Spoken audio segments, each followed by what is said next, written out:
Morning student, science class 9 chapter 7 session 3।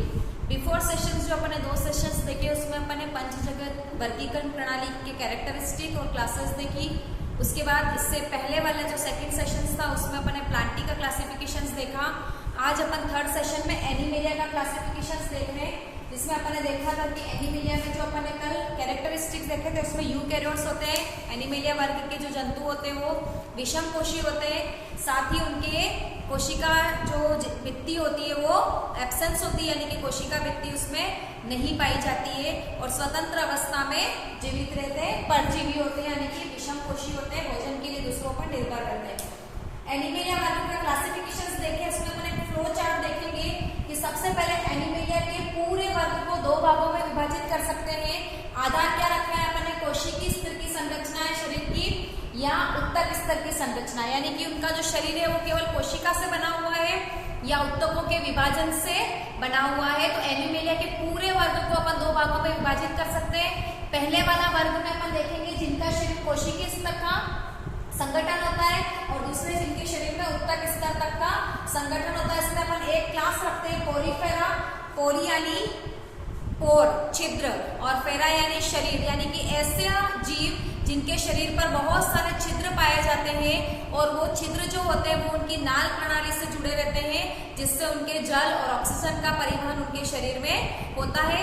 साधारणतः समुद्री होते हैं और अचल होते हैं, यानी कि एक ही स्थान पर रहते हैं और इनका शरीर जो होता है वो बहुत ही सॉफ्ट होता है, बाहरी कवच युक्त होता है और इसका स्ट्रक्चर जो होता है वो स्पंज के समान दिखाई देता है, इसलिए इस वर्ग के जंतुओं को स्पंज वाले जंतु भी कहा जाता है। और मेकअप के समय कॉस्मेटिक उत्पाद में इसका उपयोग होता है, जो अपना स्पंज होता है जो बॉडी को क्लीन करने के लिए काम आता है, उस प्रकार से इनके जीवों को भी सुखाकर उसमें उपयोग में लिया जाता है। दिखने में बहुत सुंदर दिखते हैं। एग्जाम्पल है स्पॉन्जिला, देख सकते हैं अपन, नाम ही इसका स्पॉन्जिला इसके शरीर पर पाए जाने वाले छिद्रित भित्ति के कारण पड़ा है।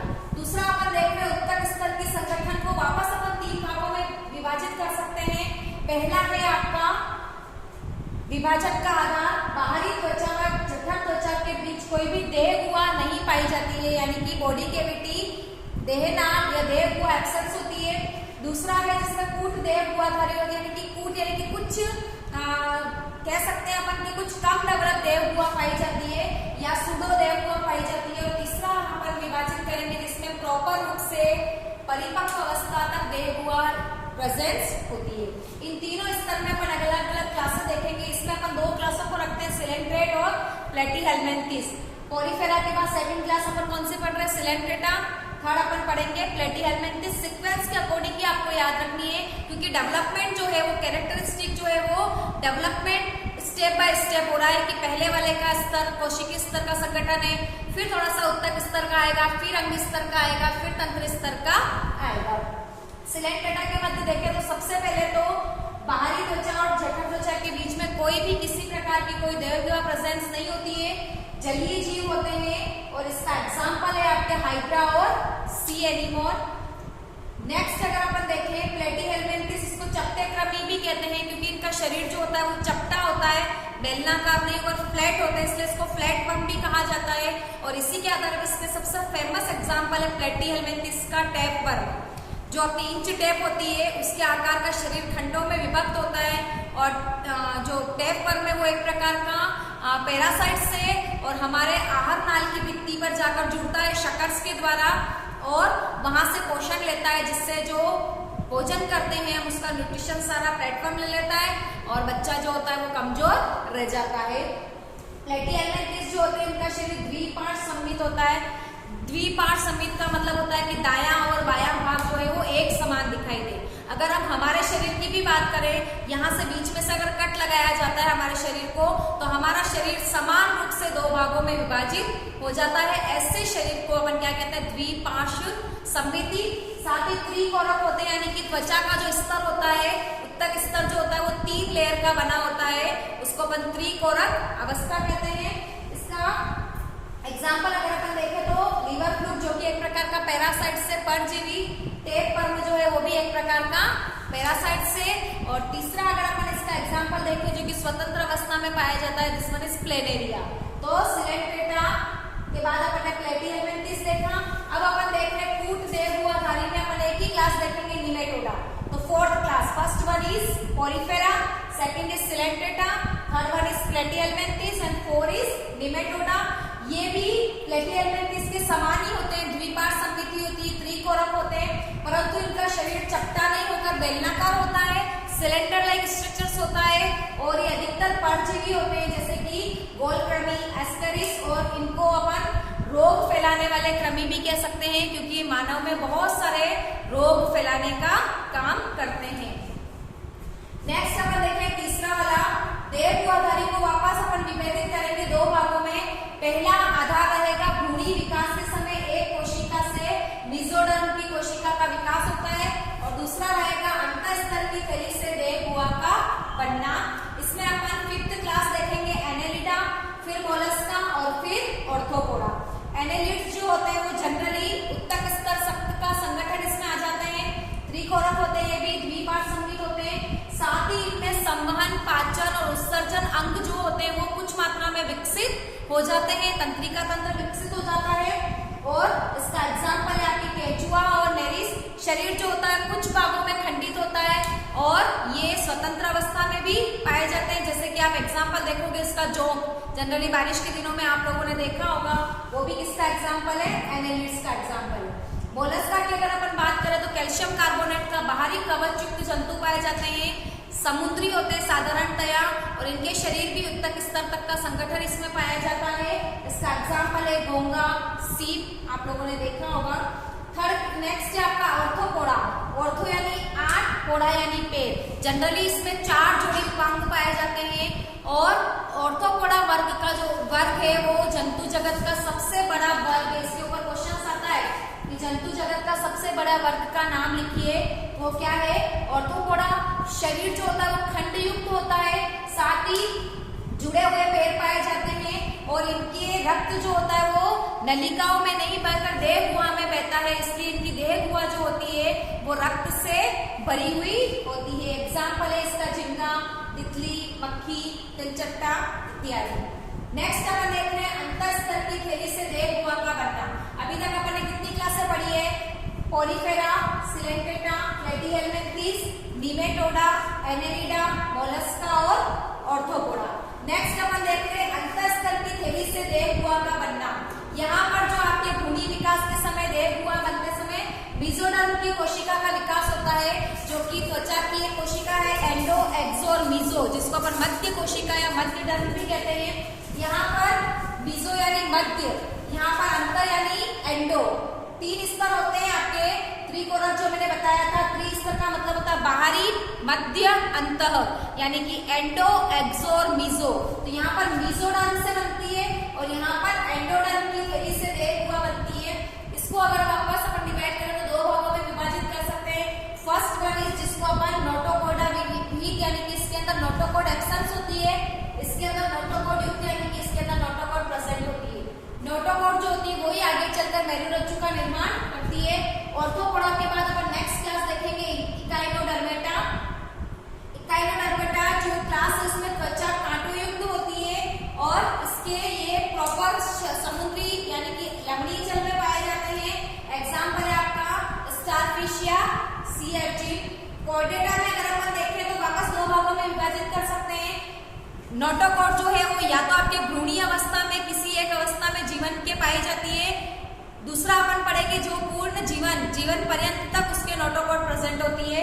तो फर्स्ट क्लास अपन देख रहे हैं जिसमें केवल लार्वा अवस्था में अवशेषी नोटोकॉड प्रेजेंट होती है, इसको अपन प्रोटोकॉडेट कहते हैं। और जिसमें वयस्क में नोटोकॉड प्रेजेंट होती है लेकिन किस फॉर्म में, मेरुदंड के रूप में उसका प्रतिस्थापन हो जाता है, नोटोकॉड चेंज हो जाती है किसमें, मेरुदंड, जिसको अपन रीढ़ की हड्डी भी कहते हैं।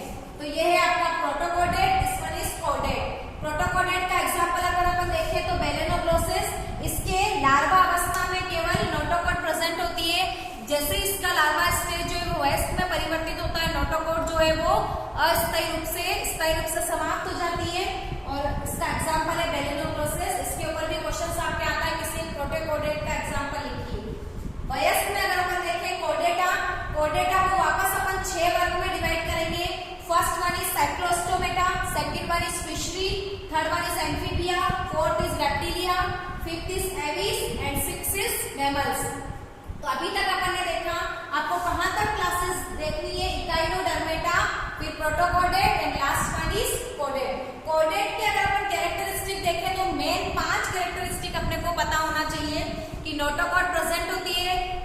वयस्क में मेरुदंड के रूप में प्रतिस्थापन हो जाता है इसका।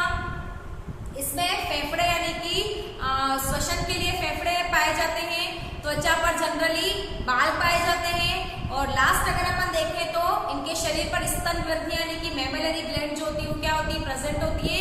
इसी कारण इसका लास्ट वर्ग जो है वो अपन क्या कहते हैं, स्तनपायी या मेमेलिया वर्ग। एक एक करके पढ़ेंगे अपन।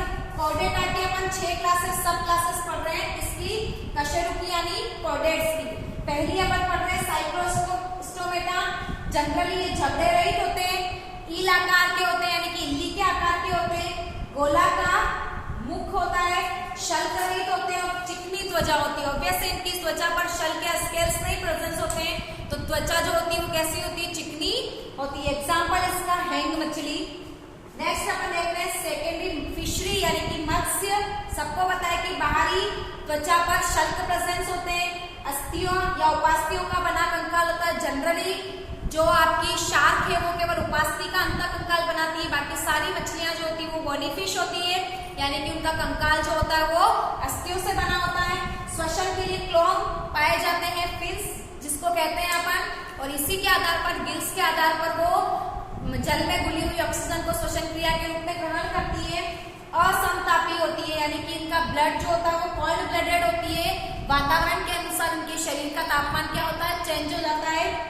हृदय द्विकक्षीय होता है, एक आलिंद और एक नीले प्रेजेंस होता है। मांसल पूंछ पाई जाती है जिसके आधार पर ये आराम से शरीर के धारा की होने के कारण आराम से गति कर सकती है। एग्जाम्पल है आपका ट्यूना और रेकू। थर्ड क्लास देखते हैं एम्फीबिया। इसको उभयचर भी कहा जाता है, जल स्थल चर दोनों जगह पाए जाने वाले जंतु है। लार्वा अवस्था में क्लोम पाया जाता है यानी कि गिल्स पाए जाते हैं, और वयस्क अवस्था में फेफड़े पाए जाते हैं जिसके आधार पर ये श्वसन क्रिया करते हैं। त्वचा चिकनी और श्लेष्म युक्त पाई जाती है। हृदय त्रिकक्षीय होता है, 3 चैम्बर्स हार्ट पाया जाता है, 2 आलिंद और 1 नीले।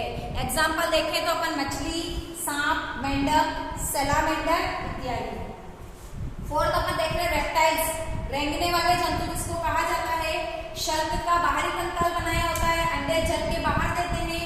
असमतापी होता है, हार्ट जो होता है वो त्रिकक्षीय होता है, परंतु मगरमच्छ जो होता है उसका हार्ट जो होता है वो कैसा होता है, 4 चैम्बर यानी कि 4 कक्षीय होता है, 2 आलिंद और 2 नीले। नेक्स्ट है पंखों, पक्षी। पंखों का बाहरी कंकाल पाया जाता है, पता आप लोगों को। अग्रपाद जो होते हैं वो पंखों में रूपांतरित हो जाते हैं। पश्चपाद जो होते हैं वो चलने के लिए काम आते हैं। हड्डियां खोखली होती है, उसमें एयर भरी होती है, इस कारण से शरीर जो होता है वो हल्का होता है। जल के बाहर अंडे देते हैं और इसमें उड़ने की क्षमता पाई जाती है। मुख जो होता है वो चोंच में रूपांतरित हो जाता है। एग्जाम्पल है इसका कबूतर, कौवा, बहुत सारे पक्षी के बारे में आप लोग जानते हैं। नेक्स्ट है लास्ट सब क्लास देख रहे हैं अपन मेमेलिया, मेमल्स। 2 चीजें इसमें इंपॉर्टेंट है, शरीर पर बालों का पाया जाना और स्तन ग्रंथियों का पाया जाना। बाल का बाहरी कंकाल होता है, बाह्यकर्ण पाए जाते हैं, दुग्ध ग्रंथियां पाई जाती है और जरायुज होते हैं यानी कि अपने समान शिशु को जन्म देते हैं। लेकिन कुछ मैमल्स ऐसे रहते हैं जो अंडे देते हैं, जैसे कि एकिडना और प्लेटिपस।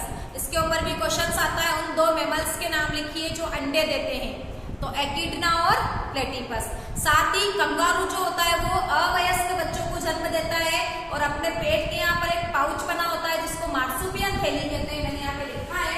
इस मार्सुपियस थैली में वो अवयस्क शिशु जो होते हैं वो जब तक रहते हैं जब तक उनका पूर्ण रूप से विकास से डेवलपमेंट नहीं हो जाता, उसके बाद वो उस थैली से बाहर निकलते हैं। तो इस प्रकार से अपन ने पूरा एनिमेलिया का क्लासिफिकेशन देखा, उसमें स्टेप बाय स्टेप किसी का शरीर जो है वो उत्तक स्तर तक का है, फिर अंग स्तर तक का आया, फिर तंत्र विकसित हुए, और वर्तमान में हम लास्ट में देख रहे हैं सबसे डेवलपमेंट क्लास कौन सी है आपकी, स्तनपायी यानी कि मैमल्स, जिसमें बिल्ली, कुत्ता, मानव इत्यादि पाए जाते हैं। तो आपको as it is flow chart याद करना है और साथ ही आपको प्रत्येक क्लास के 3 मेन कैरेक्टरिस्टिक्स, 2 एग्जाम्पल और एक डायग्राम की प्रैक्टिस करनी है। तो यहाँ पर हमारा चैप्टर खत्म होता है। हमने पूरा क्लासिफिकेशंस देखा, पंचजगत क्लासिफिकेशंस देखा, उसमें अपने 4थी क्लास जो थी प्लांटी उसका पूरा डिविजन्स देखा, और 5वीं क्लास मैमल्स के बारे में आज अपन ने विद एग्जाम्पल्स देखा। आप अपने नोट्स में 3 कैरेक्टर, 2 एग्जाम्पल और एक डायग्राम के साथ ही नोट्स को प्रिपेयर करें। नेक्स्ट क्लास में अपन कुछ नया पढ़ेंगे, तब मिलते हैं अपन। Thank you.